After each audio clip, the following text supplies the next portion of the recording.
बीच में, तो बीच में शिवरात्रि पड़ेगी।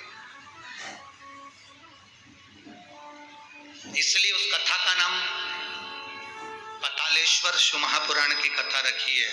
हड्डी उसमें मूल है आपका बुढ़ापा ना बिगड़े उसके लिए वो कथा है। 5 दिन की कथा है, 2 बजे से 5 बजे तक आएगी आस्था चैनल पर भी। और झारखंड के आसपास के जितने श्रोता हैं सब सुनो।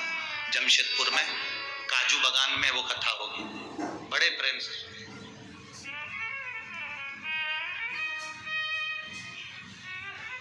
काजू बागान में तुम ये सोचकर मत आना कि काजू तोड़ के खा लेंगे।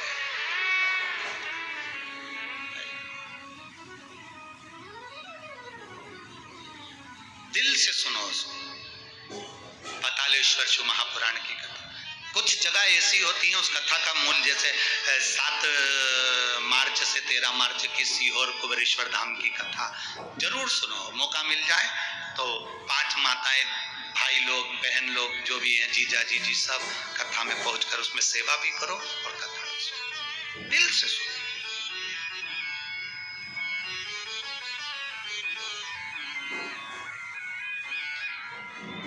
भगवान की भक्ति को धारण करिए।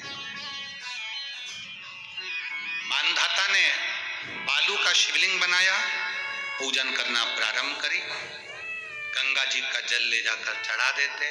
अब कोई तप नहीं, कोई साधना नहीं, कोई नेत्र बंद कर नहीं बैठे, कोई तप साधना में नहीं बैठे, कोई घोर तप करने के लिए नहीं बैठे, केवल शंकर का शिवलिंग बनाया, पूजन करी। साल में एक दिन सावन के महीने में जो शिवरात्रि आती है, हम भी टीवी के माध्यम से, सोशल मीडिया के माध्यम से आप सबके घर में पार्थिव शिवलिंग का निर्माण करवाते हैं। उसका कारण केवल इतना है कि हम पूरी जिंदगी तप नहीं कर पाते, पूरे साल व्रत नहीं कर पाते, साधना नहीं कर पाते, तो कम से कम सावन के महीने की शिवरात्रि पर जब अपने घर में मिट्टी का शिवलिंग बनाकर पूजन करते हैं तो हमें तप और साधना का पूरा फल प्राप्त हो जाता है। करने वाले, विरोध करने वाले करते रहते हैं। शाम को तो व्रत ये वाला उपवास करना ही नहीं था, पूजन कराना ही नहीं थी, इसमें ऐसी पूजन करा दी, उसमें वैसी पूजन करा दी, ये गलत बोल दिया, ये सही बोल दिया, ये ऐसा कर दिया, काली मिर्ची चढ़वा दी तो ये चढ़वा दी। बोलने वाले बोलते रहेंगे। तुम अपना काम करो, पार्थिव शिवलिंग का निर्माण करो, पूजन करो, आराधना करो, विसर्जन करो। आग लगे बस्ती में, जम के बोलो जरा अपन रहो, क्या किसको रोइए, चादर तान के सो। अपने को मतलब नहीं कुछ भी कि अपन को सोच।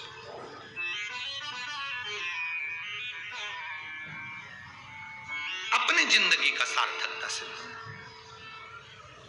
करा। मानधाता ने अब कोई तप नहीं करा, मानधाता ने अब कोई साधना नहीं करी, मानधाता ने अब कोई आराधना, बस एक काम करा, शिवलिंग का निर्माण, उसकी पूजन की। आपसे भी निवेदन करते हैं, समय मिला करें, हफ्ते 2 हफ्ते में गमले के अंदर ऐसी मिट्टी को उठा लो शिवलिंग जैसी, और जल चढ़ाकर पूजन करके वहीं विसर्जन कर दो। उसी गमले में उसी मिट्टी को वहीं विसर्जन।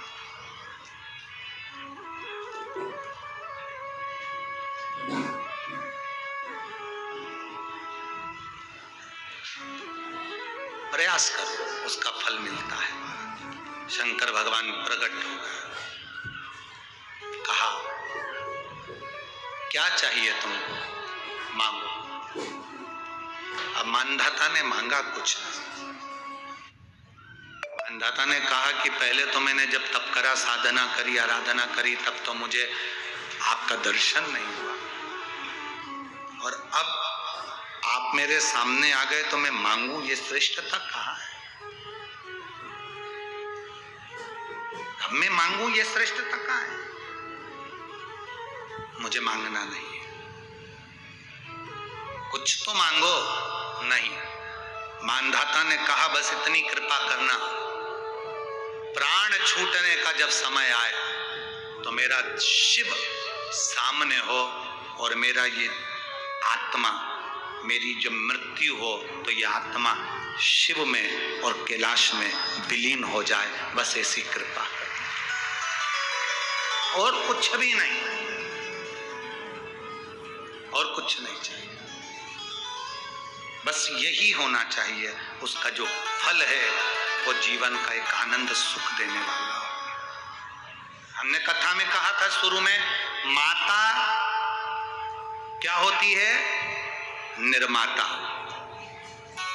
आप माता हो, आप निर्माता हो। अपने बच्चे के हाथ में एक लोटा जल लेकर मंदिर भेजने की जवाबदारी तुम्हारी है। अपने बच्चों के मुख से श्री शिवाय नमस्तुभ्यम निकलवाने की जवाबदारी तुम्हारी है, कोई दूसरा नहीं निकला।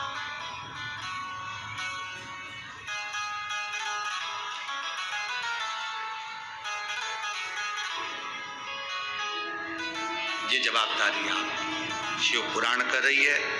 भगवान षडानंद कार्तिकेय बाबा ने तारकासुर का संहार करा।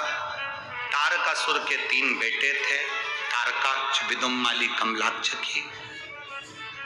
भगवान शिव पशुपति नाथ बनकर उनका उद्धार करे और शिव जी का नाम पशुपति नाथ हुआ। भगवान श्री गणेश जी महाराज का सुंदर मंगलमय विवाह रिद्धि सिद्धि के साथ हो रहा है। मैं आमंत्रित कर रहा हूं हमारे बीच में विराजमान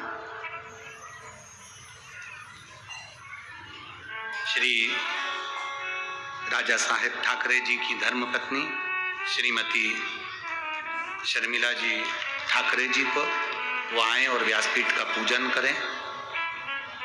रिद्धि सिद्धि भगवान श्री गणेश जी महाराज के गले में जयमाला पहना रही हैं, जोरदार ताली बजाएं।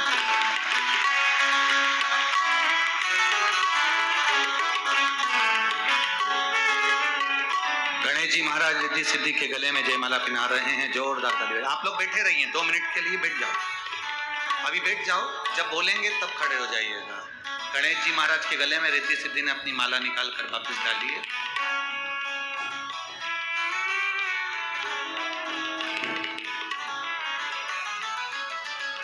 कल कथा का जो समय रहेगा वो सुबह 9 बजे से 12 बजे तक रहेगा और टीवी पर कथा का समय 1 बजे से 4 बजे तक रहेगा। जय जय श्री राधे।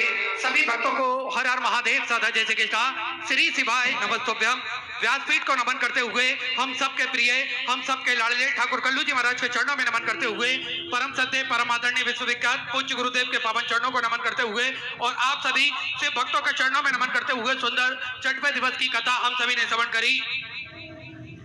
बड़े ही हर्ष का विषय है, आज हमारे बीच में महाराष्ट्र नवनिर्माण सेना के अध्यक्ष, हिंदू जननायक माननीय श्री राज ठाकरे साहब जी की धर्मपत्नी श्रीमती शर्मिला राज साहब जी ठाकरे हमारे बीच में उपस्थित हैं। व्यासपीठ की पूजन करते हुए, पूज्य गुरुदेव से आशीर्वाद प्राप्त करते हुए एक बार जोरदार ताली बजाकर अभिनंदन करें। और मैं निवेदन भी करूंगा आदरणीय